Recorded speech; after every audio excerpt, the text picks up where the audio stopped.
Good morning class. जय श्री राम। आज हम पढ़ने वाले हैं भारत के संविधान में अनुच्छेद 108। क्या पढ़ने वाले हैं? अनुच्छेद 108। और ये बहुत इंपॉर्टेंट है, एग्जाम पॉइंट से क्वेश्चन पूछता है। ठीक है, इसमें आता है बेटा संयुक्त अधिवेशन। क्या आता है? संयुक्त अधिवेशन। क्लियर है? भारत के संविधान में अनुच्छेद 8 जो है ना बहुत इंपॉर्टेंट है ना। एग्जाम में भी क्वेश्चन आता है, ये आपको ध्यान रखना है। और इसमें आता है संयुक्त अधिवेशन, डायरेक्टली क्वेश्चन पूछता है ना। संयुक्त अधिवेशन किस अनुच्छेद के अनुसार है ना राष्ट्रपति बुलाता है? तो अनुच्छेद 108 के अनुसार बुलाया जाता है, ध्यान रखना। राष्ट्रपति बुलाता है संयुक्त अधिवेशन। ठीक है, अब वो राष्ट्रपति कब बुलाएगा ये समझिए आप। सबसे पहला, संयुक्त अधिवेशन राष्ट्रपति कब बुला सकता है और क्यों जरूरत पड़ती है संयुक्त अधिवेशन की, संविधान में ऐसी जगह क्यों दी है ना, वो बात समझेंगे, है ना। तो सबसे पहले हम समझेंगे बेटा संयुक्त अधिवेशन होता क्यों है ना। जैसे कि मैंने आपको लोकसभा राज्यसभा जो मैं पढ़ा रहा हूँ आपके लिए है ना, उसमें मैंने काफी बार बताया आपके लिए कि कोई भी विधेयक है ना जब पारित होता है ना, तो वो दो सदनों में होता है और अलग अलग होता है। ठीक है, जैसे कि मैं बोल दूं आपको, यहाँ पर होता है राष्ट्रपति, संसद में यहाँ का होता है बेटा राष्ट्रपति होता है ना। सबसे ऊपर कौन होता है? राष्ट्रपति। और राष्ट्रपति के दोनों साइड आपका रहता है, एक साइड रहता है आपका राज्यसभा। क्या होता है बेटा? राज्यसभा। और एक साइड होता है आपका लोकसभा। ठीक है, ये आपके दोनों साइड मैंने आपको अलग अलग बना दिया, समझाने के लिए बनाया है ना। एक साइड आपका हो गया राज्यसभा और लोकसभा, ये दोनों ही क्या है? सदन है। क्या होते हैं बेटा? सदन है ये संसद के। किसके सदन है? संसद के। अब जब भी कोई विधेयक है ना कानून बनेगा, कब बनेगा बेटा? कोई विधेयक इन दोनों में पारित होने के बाद राष्ट्रपति के पास जाता है और राष्ट्रपति इस पे हस्ताक्षर करता है, सहमति देता है, तो कानून बन जाता है, अधिनियम बन जाता है। ठीक है, चलिए। तो राष्ट्रपति को कब जरूरत लगती है कि भैया संयुक्त अधिवेशन बुलाया जाए? ठीक है, अब ये ध्यान रखना बेटा, जब कानून बनता है पहले वो रहता है विधेयक, विधेयक रहता है इन दोनों सदनों में, है ना। एक सदन के पास पारित होने के बाद दूसरे के पास जाता है और फिर राष्ट्रपति के पास जाता है, इसके बाद वो जाता है कानून, है ना। तो यही प्रक्रिया को समझना है, संयुक्त अधिवेशन क्यों बुलाया जाता है राष्ट्रपति के द्वारा। क्लियर है? देखिए समझ लीजिएगा आप, जैसे मान लो, जैसा आप समझो, चाहे यहाँ से विधेयक बनाओ चाहे यहाँ से बनाओ, है ना। यहाँ से बनेगा तो लोकसभा में आएगा, लोकसभा से बनेगा तो राज्यसभा में जाएगा, लेकिन पारित दोनों में होगा, तब वो राष्ट्रपति के पास जाएगा, है ना। ठीक है, मान लो कोई विधेयक जो है ना आपका लोकसभा ने क्या बेटा विधेयक पारित कर दिया, है ना। विधेयक कर दिया बेटा, पारित कर दिया। ठीक है, लोकसभा ने अपना एक विधेयक जो है ना यहाँ पर पारित कर दिया, है ना। अब ये विधेयक पारित होने के बाद कहाँ जाता है बेटा? तो ये विधेयक जाता है पारित होने के बाद इसके पास राज्यसभा में। कहाँ जाएगा? राज्यसभा में। समझना बेटा, बिल्कुल घूमना मत, मत्थे को दिमाग को ध्यान रखना है, बोर्ड पर ध्यान लगाना है, भूलना मत, है ना। तो देखो बेटा, लोकसभा ने कोई विधेयक को पारित किया और वह जाएगा राज्यसभा में। यदि हम उसको उल्टा लेके चलेंगे, राज्यसभा में कोई विधेयक पारित होगा तो कहाँ आएगा? लोकसभा में, है ना। क्लियर है? तो अभी हमने एग्जाम्पल किया लिया बेटा, लोकसभा में कोई विधेयक को पारित कर दिया और वो गया राज्यसभा में। कहाँ गया? राज्यसभा में गया, है ना। अब यहाँ पर जो है ना बेटा, इन्होंने क्या कर दिया? इसको अस्वीकार कर दिया। क्या कर दिया? अस्वीकार कर दिया कि हम इस विधेयक को स्वीकार नहीं करते, हम पारित नहीं करेंगे। क्लियर है? तो ऐसी स्थिति में पहला पॉइंट क्या है? जब एक सदन के पास यदि कोई विधेयक पारित हो जाता है, दूसरे सदन में उसको अस्वीकार कर दिया जाता है, तो उस पर जो है ना राष्ट्रपति क्या करेगा बेटा? संयुक्त अधिवेशन बुला सकता है। संयुक्त अधिवेशन है ना बुला सकता है। पहली कंडीशन क्या हो गई बेटा? पहली कंडीशन क्या हो गई? ये एक सदन से पारित होने के बाद दूसरे सदन में जब विधेयक जाता है और दूसरा विधेयक जो है आपका सदन जो है वो अस्वीकार कर देता है विधेयक को, भैया हम इसको स्वीकार नहीं करते, हम इसको पारित नहीं करेंगे, ऐसी स्थिति में राष्ट्रपति को लगेगा कि नहीं भैया विधेयक जरूरी है, तो वो अनुच्छेद 108 के अनुसार अनुच्छेद 108 के अनुसार क्या करेगा बेटा? संयुक्त अधिवेशन बुला सकता है। संयुक्त मतलब क्या होता है? इनकी जो बैठकें होती है वो अलग अलग होती है, राज्यसभा की होती है अलग, लोकसभा की होती है अलग। जैसे मैंने आपको पिछली क्लास में समझाया था, क्लास आपने नहीं पढ़ी है बेटा तो यूट्यूब पर अपलोड है वीडियो, वो आप देख सकते हो। है ना, इन दोनों की बैठकें अलग अलग लगती हैं और जो विधेयक पर हस्ताक्षर होते हैं पारित होता तो अलग अलग ही होता है ना। और ऐसी स्थिति आ जाती है कि एक सदन से पारित हो गया और दूसरे ने अस्वीकार कर दिया, तो राष्ट्रपति इन दोनों को एक साथ मिलाकर बैठक लेता है ना, उसे बोलते हैं संयुक्त अधिवेशन या संयुक्त बैठक। क्लियर है? जब दोनों सदनों को, दोनों सदन के लोगों को एक साथ बिठाना है राष्ट्रपति को, तो उसे अनुच्छेद 108 के अनुसार वो दोनों को एक साथ बुलाएगा, बुलाकर है ना सबकी सहमति लेगा, जो भी उसकी जो कार्रवाई रहेगी वो करेगा।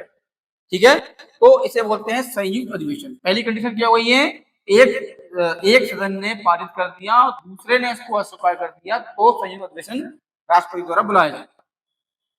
दूसरी कंडीशन ये हो गई बेटा, है ना, यदि मान लो इसने पारित कर दिया और इसने जो है ना पारित करते समय क्या कर दिया बेटा, पारित करते समय इसने पारित तो कर दिया, लेकिन पारित करते समय क्या कर दिया, इसने संशोधन कर दिया, मतलब उसमें कुछ अपडेट कर दिया, कुछ घटा दिया, कुछ बढ़ा दिया, संशोधन हो गया।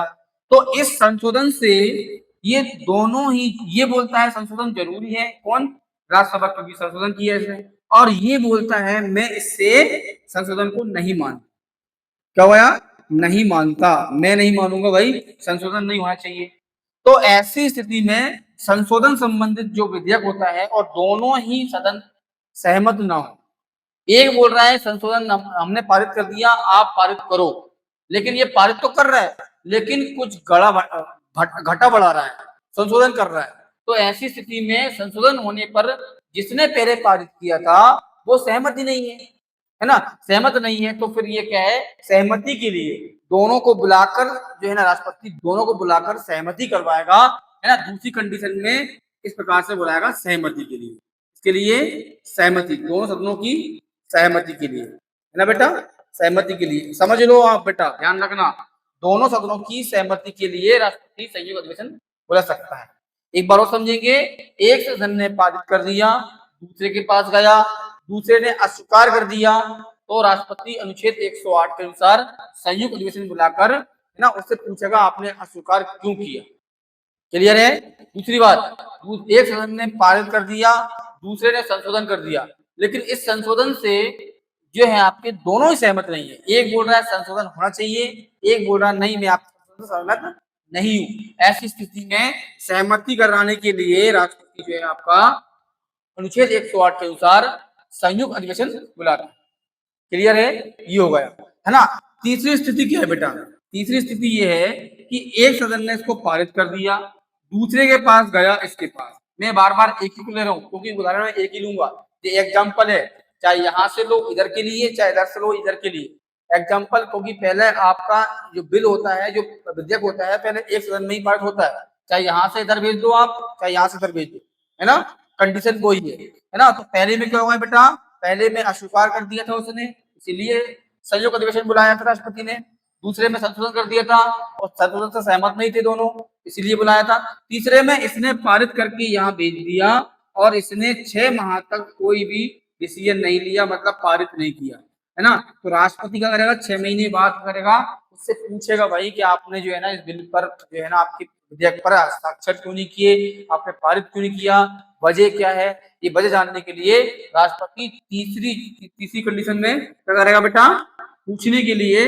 क्या बनाएगा, संयुक्त अधिवेशन बुलाएगा, संयुक्त अधिवेशन बुलाएगा, ये आपको समझ लेना। क्लियर है? ये कंडीशन हो गई आपकी।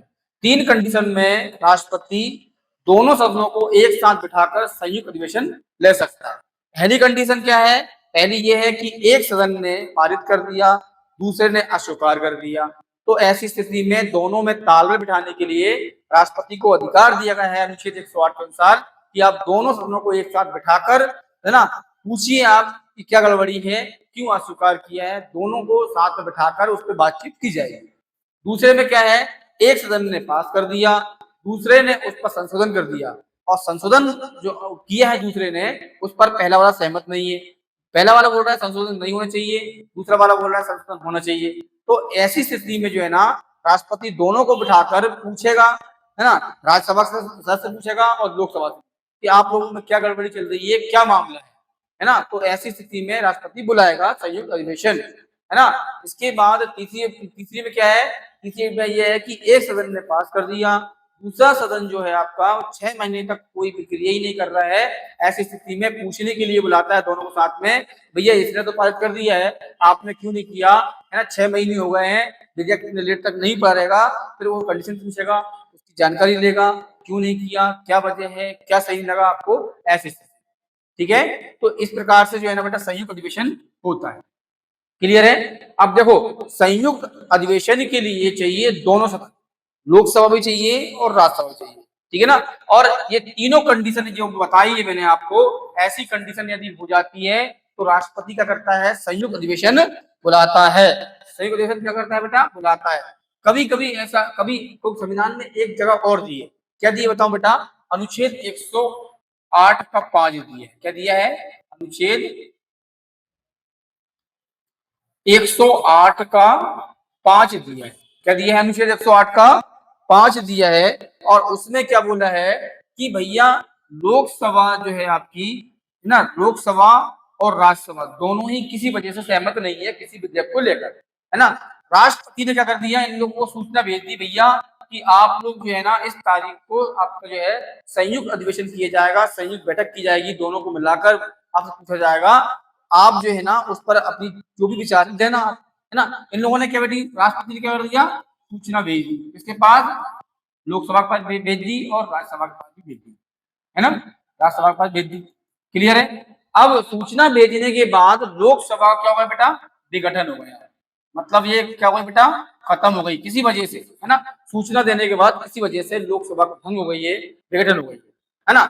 जब लोकसभा, मैंने आपको बताया था, लोकसभा जब भंग हो जाती है, विघटन हो जाता है, तो वो एकदम शून्य हो जाती है, कोई काम नहीं कर सकती, कुछ नहीं कर सकती, उसका डबल से चुनाव किया जाता है विघटन में, है ना, भंग हो जाने पर। लेकिन है ना, किसी वजह से प्रस्ताव पर हस्ताक्षर नहीं हुए, कुछ तालमेल बिगड़ रहा था, और राष्ट्रपति ने संयुक्त बैठक की बेटा उनको सूचना भेज दी, लोकसभा को और राज्यसभा को। सूचना भेजने के बाद, है ना, लोकसभा क्या होगा बेटा, विघटन हो गया, मतलब वो खत्म हो गई, भंग हो गई। लेकिन अनुच्छेद 108 का 5 ये बोलता है कि राष्ट्रपति की सूचना देने के बाद यदि लोकसभा भंग भी हो जाती है, उसका विघटन भी हो जाता है, तो भी क्या हो जाएगा बेटा, संयुक्त अधिवेशन हो जाएगा, संयुक्त अधिवेशन हो जाएगा। मतलब एक छूट दे दी अनुच्छेद 108 के 5 ने कि मतलब संयुक्त अधिवेशन की जानकारी या सूचना राष्ट्रपति के द्वारा दोनों सदनों को भेज दी गई है, और भेजने के बाद लोकसभा का विघटन हो जाता है, तो भी अनुच्छेद 108 का 5 बोल रहा है कि तब भी जो है ना बैठक हो जाएगी, और बैठक में जो विधेयक है बेटा, विधेयक भी पारित हो जाएगा। क्या हो जाएगा, विधेयक भी पारित हो जाएगा, ठीक है ना, क्योंकि वो विधेयक पेंडिंग पड़ा हुआ था, राष्ट्रपति ने सूचना दे दी थी उनको, भैया आप लोग इस जगह बैठो आकर, सहमति कराई जाएगी, लेकिन उसके पहले ही ऐसा कांड हो गया था, लोकसभा भंग हो गई या विघटन हो गया। ऐसी स्थिति में अनुच्छेद एक और आपको वो देता है कि भैया अनुच्छेद 108 का 5, भैया एक काम करो, संयुक्त बैठक कर लो, आप जो विधेयक पड़ा है वो उसको पारित कर दो, उसके बाद जो फैसला होगा होगा। वैसे विघटन होने के बाद लोकसभा कोई काम नहीं करती है, लेकिन ऐसी स्थिति में काम कर रही है। मैं आपको ये बताना चाहता हूँ, अनुच्छेद 108 का 5 ये बोल रहा है कि कर सकती है, विघटन होने के बाद भी लोकसभा काम कर सकती है, लेकिन संयुक्त अधिवेशन के मामले में कर सकती है, वैसे कोई काम नहीं होगा, शून्य हो जाता है। क्लियर है? ये आपका हो जाएगा बेटा, क्या है, संयुक्त अधिवेशन का ये मामला है ना। ये क्वेश्चन आता ही, ये समझ लो आप, तीनों कंडीशन मैंने आपके लिए बता दी है, इससे बेस्ट मैं क्या ही बताऊंगा आपको, है ना। तो दिमाग में घुसोट लो, खोपड़ी खोल के बैठोगे तो आपको समझ में आएगा, वरना नहीं आएगा, है ना। तो और संविधान है, संविधान में आपको खोपड़ी खोलना ही पड़ेगा। ये राजनीति है जनाब, क्या है बेटा, ये राजनीति है जनाब, इसको जानने वाला इसको खेलता है, और नहीं जानने वाला इस पर दिन भर चर्चाएं करता है। क्या करता है बेटा, दिन भर चर्चाएं करता है। तो ये राजनीति है, इसको जानने वाला तो बड़ी अच्छे से खेलता है इसको, है ना, लेकिन नहीं जानने वाला इस पर दिन भर चर्चाएं करता है। जहां भी चौपाल देखो, ये हो गया, वो हो गया, ऐसा हो गया, राजनीति की बात चल रही है। मूर्ख लोग जो है ना आपके यही करेंगे, दिन भर चर्चाएं करेंगे, और जो उसको जानता है, समझता है, वो उसको बढ़िया खेल की तरह खेलता है, आगे बढ़ता है ना। ये राजनीति है, ठीक है। चलिए थोड़ा सा अपन आगे बढ़े। चलिए, अनुच्छेद 108 में बता दिए मैंने आपको, संयुक्त अधिवेशन है, राष्ट्रपति के द्वारा बुलाया जाता है, तीनों कंडीशन मैंने बता दी है। पहली कंडीशन बता दी है कि, है ना, एक सदन ने पास कर दिया, एक सदन ने क्या कर दिया बेटा, एक सदन ने पास कर दिया, पास करने के बाद दूसरे ने अस्वीकार कर दिया, है ना, तो राष्ट्रपति बुलाएगा। दूसरे में क्या है बेटा, यदि विधेयक में एक सदन ने पारित कर दिया, दूसरे ने कर दिया उसे, दूसरे ने संशोधन कर दिया, और संशोधन से दोनों सहमत नहीं है ना, दोनों सहमत नहीं है, ऐसी स्थिति में राष्ट्रपति बुलाएगा, है ना, सहमति के लिए, है ना। तीसरा आपका है बेटा 6 महीने से ज्यादा जो है ना एक सदन में पास होने के बाद दूसरे में पड़ा हुआ है विधेयक तो बुलाएगा। 3 कंडीशन आपकी है, ये अनुच्छेद 108 में आता है ना। इसके बाद अनुच्छेद 118 के 3 में ये बोला गया है, अनुच्छेद 118 के 3 में ध्यान रखना, क्या बोला गया है बेटा, ये बोला गया है राष्ट्रपति संयुक्त अधिवेशन के लिए, संचार के लिए, बातों के आदान प्रदान करने के लिए, परस्पर अच्छी विचार बन जाए आपके, इसीलिए संबंधित प्रक्रिया के नियम बनाएगा।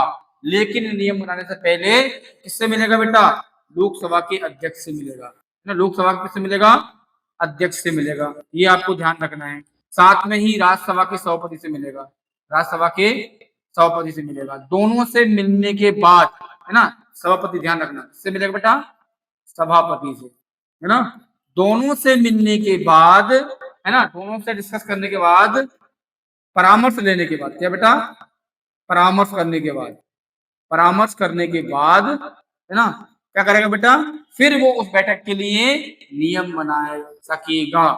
क्लियर है, डायरेक्टली नहीं बोलेगा भैया ये करना है तो ये करना ही पड़ेगा, नहीं, पहले लोकसभा के अध्यक्ष से मिलेगा राष्ट्रपति, है ना, राज्यसभा के सभापति से मिलेगा, दोनों से क्या करेगा, परामर्श करेगा, संयुक्त अधिवेशन की, संयुक्त बैठक की, है ना, परामर्श करने के बाद वो नियम बनाएगा, वो बनाएगा राष्ट्रपति बनाएगा। लेकिन ध्यान रखना बेटा, लोकसभा की जो प्रक्रिया, जो कार्य करने की प्रक्रिया है ना, लोकसभा की जो कार्य करने की प्रक्रिया है, कार्य करने की प्रक्रिया है, उसी के अनुसार ही ना संयुक्त अधिवेशन होगा। क्या होगा बेटा, उसी के अनुसार ही संयुक्त अधिवेशन होगा, अनुसार संयुक्त अधिवेशन होगा। मतलब जो संयुक्त अधिवेशन की बैठक होगी ना बेटा, वो लोकसभा के कार्य जो होता है ना, उसके नियम होते हैं, उस नियम के अनुसार ही होगी, ये आपको ध्यान रखना है। मतलब राष्ट्रपति को अधिकार दिया है अनुच्छेद 118 के 3 के अनुसार कि वो लोकसभा के अध्यक्ष और राज्यसभा के सभापति से मिलकर परामर्श कर, है ना, जो अधिवेशन होने वाला है, जो बैठक होने वाली है, उसके नियम बना सकता है, उसके लिए नियम बन सकता है। लेकिन वास्तव में जो बैठक की जो आपकी प्रक्रिया होती है, नियम होता है, वो राष्ट्रपति बनाता तो है, लेकिन लोकसभा की जो कार्य करने की प्रक्रिया है, जो लोकसभा अपनी प्रक्रिया करती है अपनी सभा में, अपनी बैठक में, वैसी ही प्रक्रिया से काम होगा संयुक्त अधिवेशन में, ये आपको ध्यान रखना है। अनुच्छेद 118 के 3 जो है राष्ट्रपति को अधिकार देता है दोनों से मिलकर परामर्श करके, लेकिन फाइनली जो प्रक्रिया होगी वो लोकसभा जो होती है ना, बैठक होती है, उसके कार्य करने की जो अनुसार ही काम चलेगा, ये आपको ध्यान रखना है, ठीक है। ये अनुच्छेद 118 बोलता है, ठीक है, अनुच्छेद 118 बोलता है, ये आपको ध्यान रखना है, ठीक है। चलिए आगे बात करें, आगे बात करते हैं। अनुच्छेद 118 का 4 क्या बोलता है, अनुच्छेद 118 का 4 बोलता है अध्यक्षता लोकसभा का अध्यक्ष करेगा जब भी संयुक्त बैठक होगी। ध्यान रखना बेटा, जब भी संयुक्त अधिवेशन होगा, क्या होगा बेटा, संयुक्त अधिवेशन होगा, अधिवेशन बोले या बैठक बोले, बात बराबर है, ठीक है।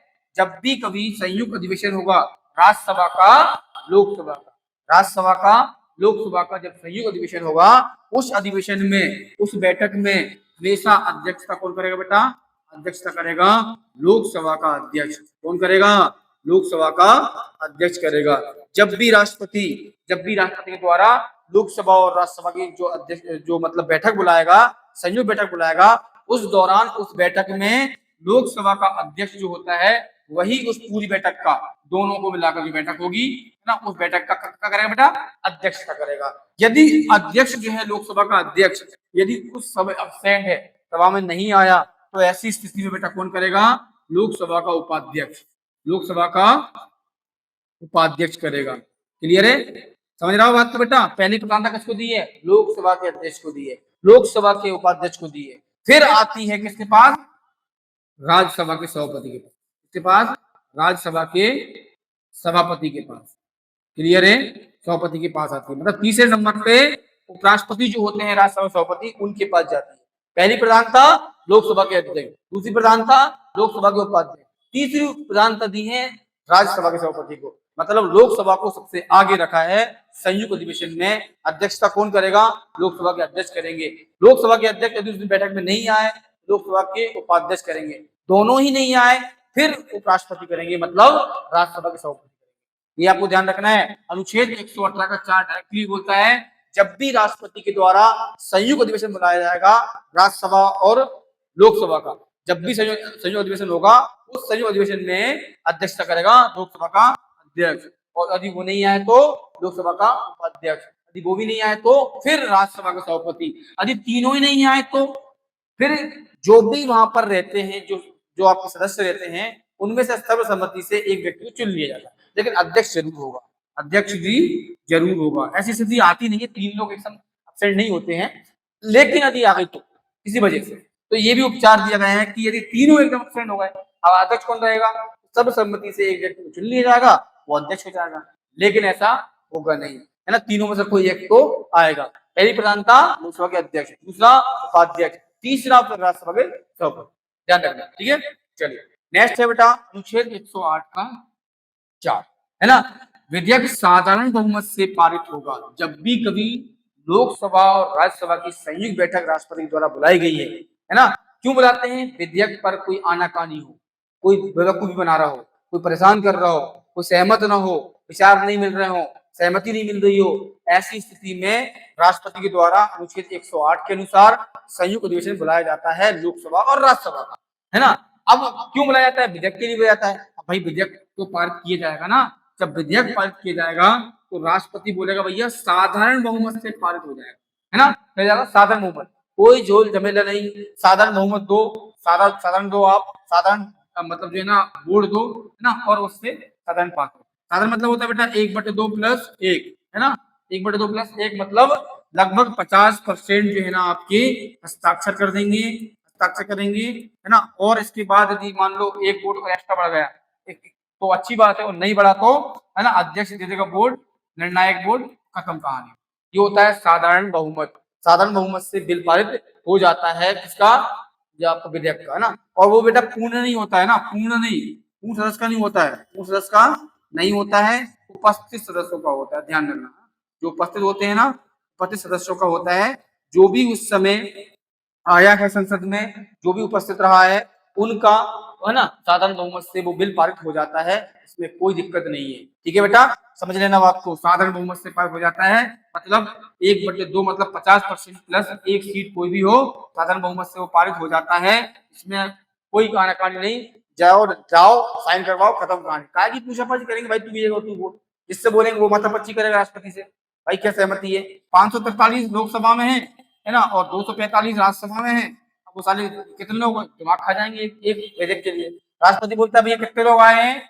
50% + 1, हस्ताक्षर कर दो, खत्म करो कहानी, पार हो जाएगा, है ना। ऐसा करके मतलब नॉर्मली निपटा दिया जाता है उसको, ठीक है। चलिए इसके बाद अपना आता है बेटा, खत्म हो गया बेटा, है ना। एक बात और ध्यान रखना आपके लिए, इसमें बताना भूल गया था मैं आपको, संविधान संशोधन। ध्यान रखना, संविधान